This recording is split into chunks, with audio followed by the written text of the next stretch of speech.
buildings and increased her step as much as she was able. What she really needed to do was stop and lean against one of the buildings. She was so tired. It was a struggle to remain on her feet. The small burst of strength she'd mustered to make her escape had waned. She was breathing hard, a combination of her body's weakness and terror. It was the terror that kept her moving. She couldn't be caught. If Raphael found her, for an instant fear cut her breath off. No, she would not be caught and taken back to Raphael. She had to finish this with him. She could not fail.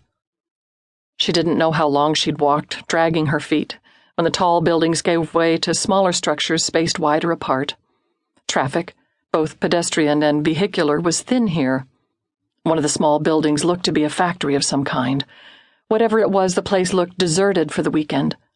Could she spend the night there? Did she dare stop moving? The place would be locked, but it was possible she could find something in the alley beside the building to break a window. She winced at doing that, but as she shivered in the bitter cold, she tamped down on her conscience. Moonlight lit her way into the alley. She bent and got down on the ground. She spotted a wine bottle minus a cap. Would the bottle be enough to break the window? She wasn't sure, but she had to try. She was about to reach for it, then curled her fingers into her palm. When she reached out, she would find she was mistaken and the bottle wasn't there. That there wasn't any bottle at all? She couldn't always trust what her own eyes told her.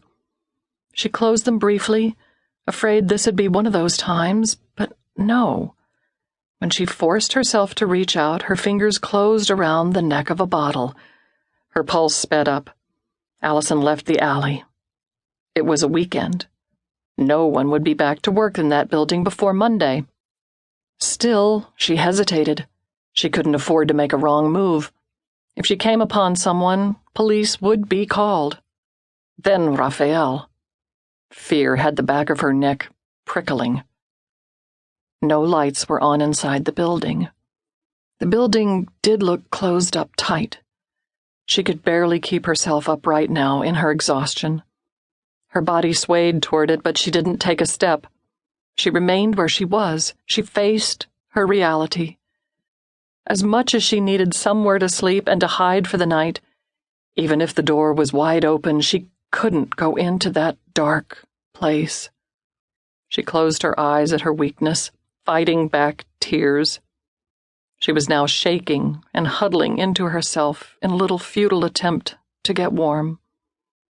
She went back into the alley, to the small alcove, dug into the side of a building, and went as deep inside as she could.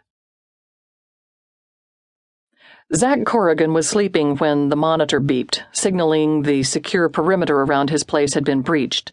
He was instantly awake and on full alert.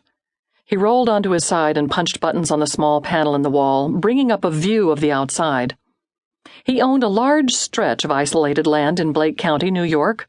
A long, unnamed dirt road bordered by trees led only to Zach's place. Anyone on this road would be coming to see him. Moonlight provided excellent light tonight, making the lights around the place unnecessary. Zach's house came into view, a big ranch style, as did the extension off the main house that served as the base of operations for his organization. Behind was a huge pond, currently frozen over. The cameras he had set up at strategic points on the grounds showed several views of the place. Zach would see his visitors long before they reached his front door. The vehicle making its way to him was a limousine, and though the occupant likely had no idea he or she was being monitored, there was no attempt to conceal the approach. An assassin wouldn't announce his arrival. It was just shy of 2 a.m. on Sunday. Zach's business didn't run 9 to 5, and late callers weren't unusual, but if this were one of Zach's government contacts coming to the door about a mission, they would have called first. Zach's line of work made it essential that he be cautious. He made no apology for it. He tracked the progress of the limousine, decided to let it proceed. If he'd misjudged his visitor, he'd soon rectify that. He slept naked, and now put on jeans and a t-shirt. His gun was on a nightstand, always ready. He secured it at his back under his shirt and then left the bedroom.